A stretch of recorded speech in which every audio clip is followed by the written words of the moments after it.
Press the bell icon on the YouTube app and never miss another update. हा बहुजन विकास आघाडीचा महामेरू नावाचा प्रचार ग्रंथ आहे आणि यामध्ये आपण पाहताय वसईच्या जनतेला किती पाणी देण्यात येतं हे या प्रचार पत्रकातून सातत्याने प्रसिद्धी होत आलेलं आहे।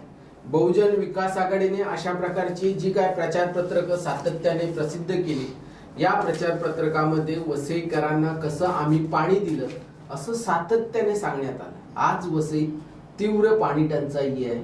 वसईत प्रत्यक्ष लोकवस्ती किती आहे, महापालिका किती पाणी देते, किती पाणी दिलं पाहिजे पालिकेने, या संदर्भात भीषण वास्तव काय याचा तपशील आपण मनोज पाटील यांच्याकडून ऐकणार आहोत। पाटील साहेब, नेमकं पाणी वसईकरांना किती मिळतंय आणि पाण्याची तूट किती आहे, लोकवस्ती किती आहे, काय सांगा? वसईकरांना या सत्ताधाऱ्यांच्या कृपेने इतर वेळेला पाणी मिळतं की नाही माहिती नाही, पण पावसाळ्यामध्ये आणि उन्हाळ्यामध्ये दोन वेळेला एकदा वसईकरांच्या डोळ्यात पाणी येतं उन्हाळ्यामध्ये आणि पावसाळ्यामध्ये घरात पाणी असतं।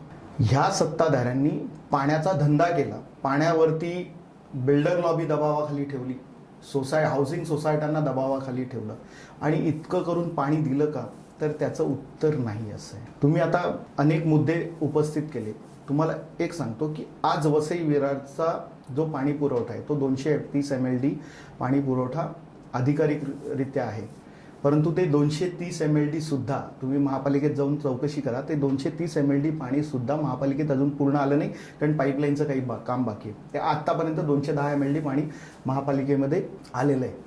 आता तुम्हाला दुसरा एक महत्त्वाचा मुद्दा सांगतो की महापालिका म्हणते की 20% पाणी चोरी आणि गळती आहे। महापालिकेतल्या या संदर्भातले तज्ज्ञ आणि या क्षेत्रातले महत्त्वाचे अधिकाऱ्यांनी दिलेली माहिती की 35% जवळपास चोरी आणि गळती आहे। अगदी महापालिकेची आपण गळती पकडली तरी आजच्या घडीला जवळपास 160 MLD पाणी फक्त लोकांसाठी उपलब्ध आहे। आजची लोकसंख्या 25 लाख। तुम्ही विचार करा की 160 MLD पाणी किती लोकांना पुरणार आहे। आणि महत्वाचं म्हणजे जे महापालिकेचं स्टँडर्ड आहे, महापालिका जे सिडकोचा जो रिपोर्ट आहे त्या रिपोर्टमध्ये सांगितलेलं आहे की पर डे पर पर्सन 135 लिटर पाणी आम्ही देणार। महापालिका म्हणते की आम्ही 110 लिटर पाणी पर डे पर पर्सन देतोय। तुम्ही विचार करा की हे सगळं लोकांना मिळतंय का? आणि मी तुम्हाला सांगतो की आत्ताची वसई विरारची लोकसंख्या जी आहे ती 25 लाख लोकसंख्या अधिकृत अनधिकृतरित्या आहे। ह्या लोकसंख्येला 135 लिटर जर पर पर्सन तुम्ही हिशोब पकडला, गृहीत धरला, तर 338 MLD पाणी लागणार आहे। आज उपलब्ध पाणी आहे 150 ते 160 MLD, जवळपास 200 MLD पाण्याचं शॉर्टेज आहे। आणि हे सत्ताधारी म्हणतात की आम्ही पाणी दिलं। तुम्ही 4 दिवसाला एकदा पाणी देता, तेही 15 मिनिटं 20 मिनिटं पाणी देता। तुम्ही किती खोटे अहवाल तयार करताय महापालिका, हे आता याच्यातनच दिसतंय की महापालिकेचं टार्गेट आहे की 24 तास पाणी पुरवठा करणार, महापालिका म्हणते आम्ही ऍव्हरेज 4 तास पाणी पुरवठा करतो। कुठल्या हाऊसिंग सोसायटीला किंवा कुठल्या रहिवासी संकुलाला 4 तास पाणी मिळतं ते लोकांनी पुढे येऊन सांगावं, आणि नाहीतर सत्ताधाऱ्यांनी सांगावं की आम्ही या हाऊसिंग सोसायट्यांना किंवा नालासोपारामध्ये विरारमध्ये आम्ही सलग 4 तास पाणी पुरवठा करतो। त्यामुळे सगळे खोटे अहवाल, सगळे खोटे रिपोर्ट या ठिकाणी त्यांनी दिलेले आहे। यांच्या प्रथम महिला महापौरांनी सांगितलं की 90 दिवसात जर पाणी दिलं नाही तर आम्ही राजीनामा देऊ। साहेब, आज 1800 दिवस झाले, 6 वर्ष झाली या गोष्टीला। 2015 नंतर आज 6 वर्ष झाली। 6 वर्षांमध्ये लोकांच्या घरात पाणी आलेलं नाही। पावसाळ्यामध्ये फक्त घरात घुसलं आणि आत्ता डोळ्यात लोकांच्या पाणी आज येतं। तुम्ही पाणी हे जे आहेत ना, हे सत्ताधारी आता 900 MLD पाण्याच्या गोष्टी करतायत। म्हणजे हे 900 MLD पर्यंत पोहोचून पण झाले, लोकांच्या दारामध्ये फक्त 160 MLD आहे। आता जे नवीन काम सुरू आहे MMRDAचं, राज्य सरकारच्या माध्यमातून MMRDA जो तो प्रोजेक्ट तयार करते, त्याच्यातनं 185 MLD महापालिकेला आता मिळणार आहे। परंतु आज महापालिकेची गरज आहे 337-338 MLD पाण्याची, परंतु तेही नाही। आता हे पाणी म्हणतात, हे लोक म्हणतात की आम्ही पाणी दिलं। साहेब, आज वसई विरार महापालिका क्षेत्रामध्ये अधिकृतरित्या 450 जे आरओ प्लांट आहेत, म्हणजे जे बाटलीबंद पाण्याचे जे हे असतात ते प्लांट सुरू आहेत। त्याच्यापैकी जवळपास 250 जे आहेत ते एकट्या नालासोपारा शहरामध्ये। शेकडो टँकर चालतात, त्याच्यापैकी काही टँकर आपण समजू की कन्स्ट्रक्शन कामासाठी पाणी वापरत असेल, परंतु असे अनेक जवळपास 60-70% टँकर जे आहेत ते लोकांना पिण्यासाठी पाणी पुरवतात. हे 450 जे आरो प्लांट आहेत हे टँकर आहेत.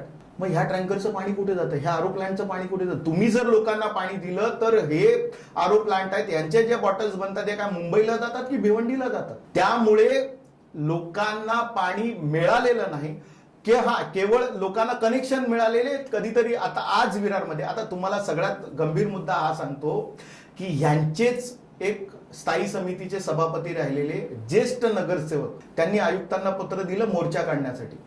सोमवारी किंवा मंगळवारी या संदर्भातला मोर्चा निघणार आहे. हाच खऱ्या अर्थाने सत्ताधाऱ्यांना घरचा आहे रे, की तुमचाच एक ज्येष्ठ नेता लोकांच्या पाण्यासाठी मोर्चा काढण्याची पाळी त्याच्यावरती येते आणि तुम्ही लोकांना सांगता आम्ही पाणी दिलं. केवळ पाण्यासाठी दबाव म्हणजे बिल्डरांवरती आणि सोसायट्यांवरती दबाव बनवून त्यांची मतं घ्यायची. तुम्हाला याच्यात अजून पलीकडे एक विषय सांगतो की 69 गावाच्या पाण्या योजनाची जी जवळपास त्याच्यावरती 120-122 कोटी रुपये खर्च जीवन प्राधिकरणाने केला. त्या पाण्यामध्ये त्या ठिकाणचं जे पाणी आहे आता ते महापालिकेने स्वतः एक ठराव केला आणि आम्ही पाईप टाकतो अशा पद्धतीची एक योजना तयार केली. त्याच्यातले काही कॉन्ट्रॅक्टरला पाणी सुद्धा म्हणजे पाणी पाईप टाकण्यासाठी ऑर्डर दिली, काही काम सुरू झाले. त्याच्यात एक गंमत आहे की खरं म्हणजे यांच्याकडे जर थोडे पाईप आलेले आहेत तर किमान महापालिकेला लागून असलेल्या एखाद्या गावाचं पूर्ण ते काम करून त्या ठिकाणी जर लोकांना पाणी दिलं तर किमान एका गावात पाणी सुरू होईल. परंतु यांनी काय केलं, तुम्ही जाऊन बघा, पूर्व पट्टी असेल किंवा पश्चिम पट्ट्यामध्ये प्रत्येक गावामध्ये थोडे पाईप टाकायचे. एकाही ठिकाणी काम पूर्ण करायचं नाही, लोकांना पाणी द्यायचं नाही. दुसऱ्या बाजूला निवडणुका जवळ आल्यामुळे सांगायचं की अरे आता लगेच तुमचं निवडणूक झाली की लगेच तुमचं पाणी सुरू होईल आणि मग परत पुढची विधानसभा येईपर्यंत त्यांना वाट बघायला लावायची. अशा पद्धतीचे धंदे सत्ताधाऱ्यांनी आतापर्यंत करत आले, आताही करत आलेत. लोक सुज्ञ आहेत, ती योग्य वेळेला योग्य निर्णय घेतील. आणि ह्या सगळ्या विषयाच्या या भोंगळ कारभाराच्या विरोधात भारतीय जनता पार्टी 26 फेब्रुवारीला माननीय प्रवीणजी दरेकर, विरोधी पक्षनेते प्रसादजी लाड आणि किरीट सोमय्याजी यांच्या नेतृत्वाखाली भव्य मोर्चाही काढते.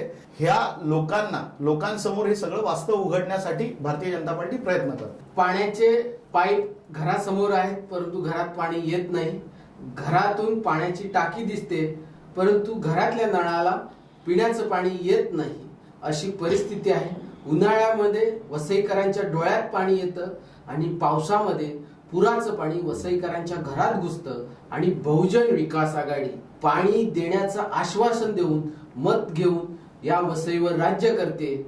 या बहुजन विकास आघाडीच्या विरोधात आता भारतीय जनता पार्टी आणि मनोज पाटील यांच्यासारखे तडफदार नेते आता आक्रमकपणे धडाडीपणे बोलणार आहेत. ते नेमकं काय बोलतायत, त्यांची महत्वपूर्ण बाजू आपण जर पाहणार असाल तर समर्थन लाईव्ह सबस्क्राईब करा आणि मनोज पाटील यांना सातत्याने ऐका. धन्यवाद.